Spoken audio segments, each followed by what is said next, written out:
Now we're up to Deuteronomy. Deuteronomy is the last of the books of Moses, and it consists primarily of things Moses said in the last month or so of his life. This is the new generation that was born or came of age in the wilderness. We'll just hit a few of the highlights as we go through Deuteronomy. In chapter 6, Moses gives them what Jesus calls the greatest commandment, which is to love the Lord your God with all your heart, with all your soul, with all your mind, and all your strength. They were to teach them diligently to their children. One thing that commonly happens in the Old Testament is that one generation repents and turns to God and has a great revival, but then the next generation reverts back to the way things used to be, and the revival dies. Deuteronomy has a couple of tests for prophets. One that God gives is quite simply, if he prophesies something and it doesn't happen, then you have no reason to fear him. Another says, even if what he does say comes to pass, if he says, let's go serve other gods, don't listen to him.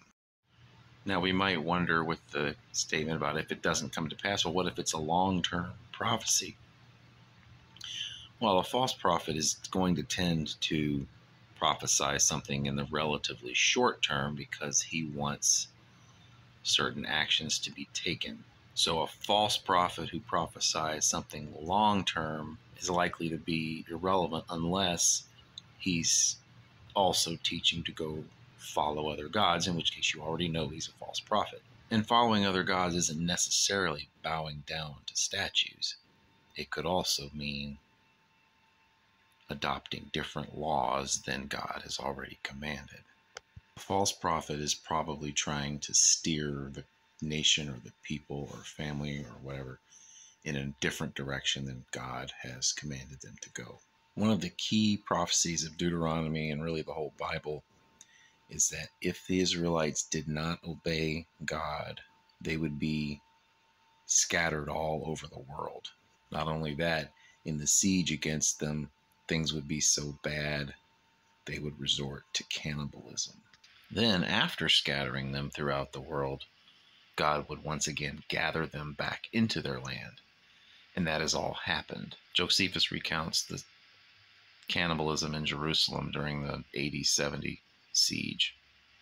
And the Jews have returned to Israel, at least in part, in the 20th century. So that has happened. That's a long-term prophecy that's been fulfilled. Well, it's been partially fulfilled. There are portions of the prophecy that haven't, such as the Jews' repentance towards God, and also there are still a lot of Jews outside of Israel. There might still be more Jews outside of Israel than within Israel, but there are millions within Israel now. There are more Jews in Israel now than there ever have been. Another key prophecy of Deuteronomy is that Moses says that God will raise up a prophet like unto me. That was long taken by the Jews to refer to the Messiah. And it's clear that this refers to Jesus. In a later video, I will go through a list of parallels between Moses and Jesus.